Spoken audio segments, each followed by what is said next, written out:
Luna was one of what the is the product? exceptions. What's the profit? What is the product market fit for Hex? Explain.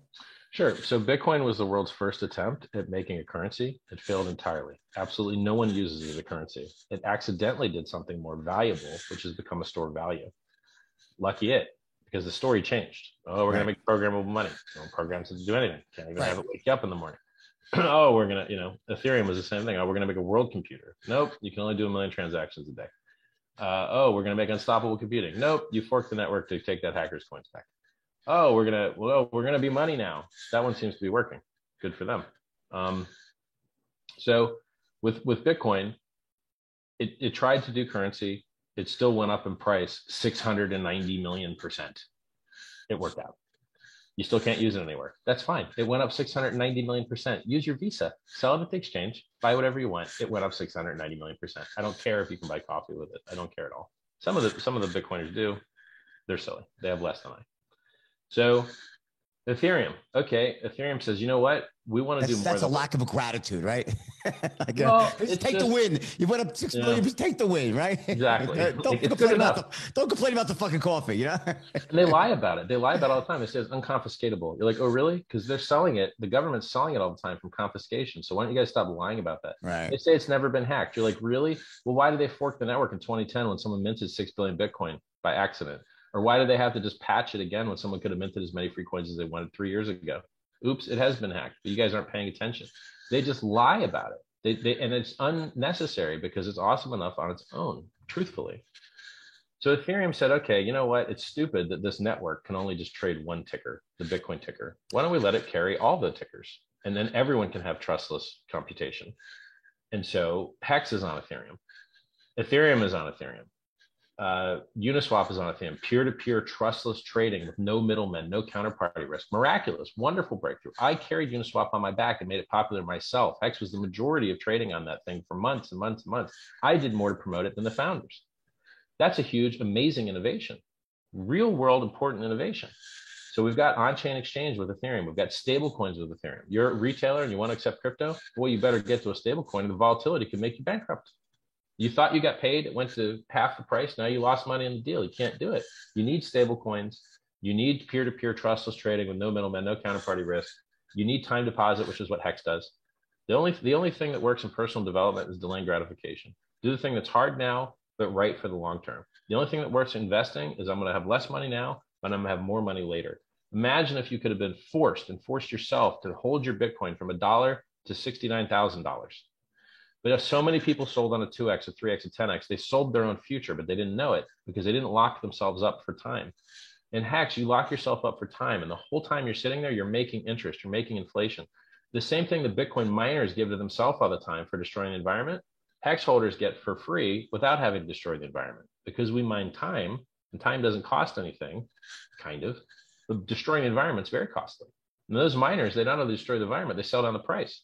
In Hex, we don't have to sell down the price to pay miners to destroy the environment. It's more efficient. There's less negative externalities. So the price performance is superior. So basically, Hex is just Bitcoin with a proof of work change. Bitcoin inflates to pay miners to destroy the environment, to dump the price, but they need it for network security. Hex inflates to reward stakers to defend the price. And we already piggyback the Ethereum network that's already secure, so we don't have to lose any money because they're already losing it. They're already paying their own miners.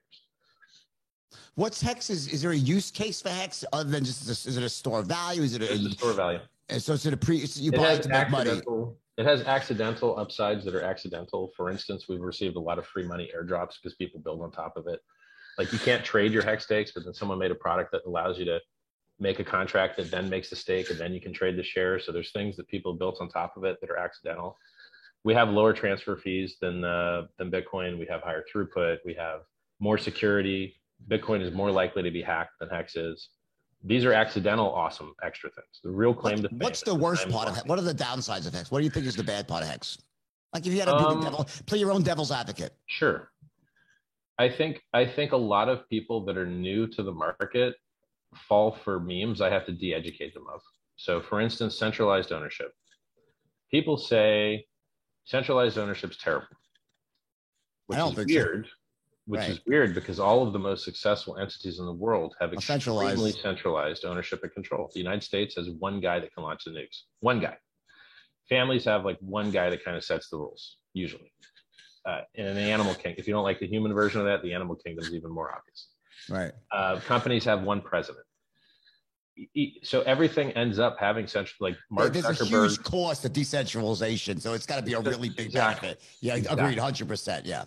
So like decentralization is the opposite of vertical integration, and vertical integration is the most efficient. You get the least middlemen, the least latency. Sure. Like, yeah. So Bitcoin has. So first off, people think Bitcoin ownership's decentralized. And then I show them that 42% of all Bitcoin sits in 2,000 addresses, but it doesn't register in their head. Then I show them that like 2% of all Bitcoin addresses hold like 90% of all the coins. Still doesn't register in their head. So centralized ownership and control is awesome. That's why Tesla has done so well. That's why Facebook has done so well. That's why Amazon has done so well, because the founders own and control massive portions. Stuff that's actually decentralized, like you could say the government, sucks. Nobody's good at anything. It's all trash. And so I have to de-educate them of the centralized ownership. And if you look at Hex's ownership, there is massive centralization there. You know, there's so many people sacrificed for the new coins. Well, so the first sacrifice was to support freedom of speech and the SENS Foundation, a charity to do medical research. It raised $27 million for them.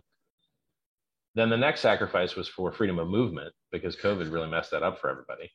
Everyone was basically in house arrest without committing a crime. I'm not a fan.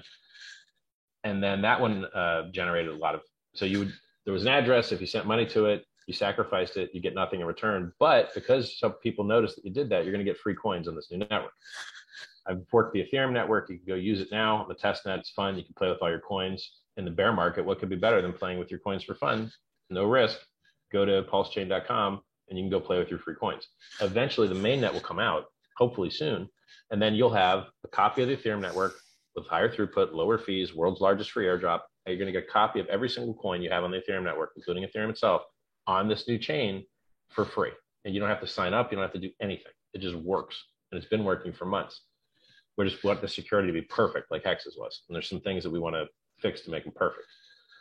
So when you're doing the world's largest free airdrop, it's very attractive to people. And I don't even remember what the hell the question was. What was the question?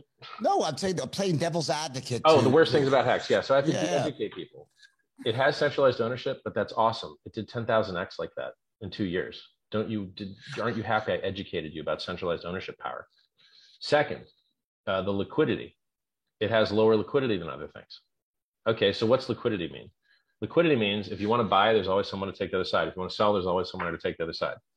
Okay, so like if you want low liquidity on the sell side so that the price moves up more because there's less for sale.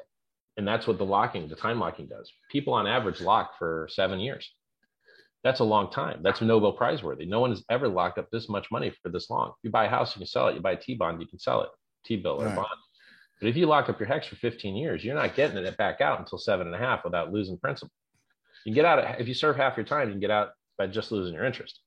And it's prorated. You know, the longer you stay, the less penalty you pay. If you do what you said you're going to do, you don't pay any penalty at all. You do very well. You mint yourself a new Hex. So the claims to fame for Hex are no counterparty risk. Vast majority of the trading is on chain. No one can shut it down. No one can stop it. I die, website goes offline. Doesn't matter. More secure than Bitcoin. Up 250x versus Bitcoin. Up 70x versus Ethereum. It did 10,000x versus the dollar. 100% perfect, flawless uptime. Microsoft goes down. Google was down yesterday for half an hour globally. Hex has never been down. So it's vastly superior, unique, great logo, great founder. Hex.com, 3-letter dictionary.com. That's all the upside. Downside. You think that more volume is good. You don't realize that's how you measure people being victimized. Market makers make money on volume. Exchanges make money on volume. Users lose money on volume. Lower volume's better. But everyone looks at the wash trading, 1 million bids and asks, 1 million trades in between the bid-ask spread, never moves the price, but tons of volume, fake wash traded garbage. People think that's better. They're stupid. People think that lower inflation is better. Here's a real mind wrecker, okay? Inflation sucks, makes the prices of everything. Nothing's worse than deflation is a fucking disaster. Well, Deflation's bad. Bitcoin's highest gains were when its inflation was the highest, and its lowest gains or its inflation was the lowest. Fact. The best time to buy Bitcoin was when Satoshi owned 100% of the coins. Fact. The best time to buy Bitcoin was when there was no liquidity and it was only traded on one exchange and everyone called it a scam. Fact. And I have to de-educate people of they're like, oh, but Hex isn't listed anywhere. You're like, yes, that's right. That's awesome. You're in before everyone else. Oh, there's only 100,000 stakers. Yep, that's right. Not everyone knows about it yet. That is your opportunity. In speculation, your opportunity is how many people know about it now and how many people will know about it in the future. It doesn't matter if it's honest or a scam or what. That's why the price moves. So for every Bitcoin like that, there's many that don't work out. You know, so like that. So how do you know that the vast majority go right to zero or whatever? Well, it's already usually. I think if you do timing analysis on this, I think that most crappy coins tend to fail in short order after they're founded. Hex is now 1,000 days old. In cryptocurrency, that's an eternity. Hex has been around for about half as long as Ethereum. Ethereum is 2,560 days old, and Hex is like 987 days old. We're 40 stall years in cryptocurrency, right? Yeah, like we're 38% as old as Ethereum with perfect, flawless operation. How much more opportunity do you want to miss to be like, oh, that was a good thing? Like, no, there is risk to the stuff, but that's why the gains are so amazing. You know, like, so if you buy a scam and you hold it longer, you're wrecked and you're going to stay wrecked. If you buy something with product market fit, look at the fundamentals. Are we on-ramping new users? Is the stake length going up? Are the fiat on-ramps increasing? Are people in the Hex community on television more, on news more? Are people becoming more aware? Are we on-ramping new wallets? Are these real wallets? You know, Hex is amazing in that it's the only cryptocurrency that's ever existed where you have a chart of future market supply. You know when someone can dump the price because you see their expiration date in the future. You know whether they restake or not usually because you can see what their history has been. You know what other coins they hold because you can see it all publicly in their wallet. It's the most open and transparent trading that's ever existed in the history of man. Nowhere in the stock market, if you have a level 2 NASDAQ, you can't see any of this crap. You don't know what other coins they're holding. You don't know when their unlocks are occurring. This is really a miracle in finance, and so few people know about it. So what he's saying there with the level 2 means you show all the bids and asks, right? Rather than just on your computer, you see one price, a bid and ask. On level 2, you see all the different market makers and what they're willing to do. You can see who you're bidding against. Yeah. And then there's a lot of spoofing. They pull their bids, and there's dark pools, and they're like, we have none of that crap in Hex. It is the most clean and honest market you'll find with no middlemen, no counterparty risk. It's miraculous in that way. You've seen the ugly, dirty underbelly. We solve so much of that, man. Really, we do. Now, does the price dip a lot? Hell yes, it does. Price dips a lot. We've seen 6 or 7 65% plus dips. You know what it did after every one of them? It made a new all-time high. Right. So they're usually up. They've historically been wonderful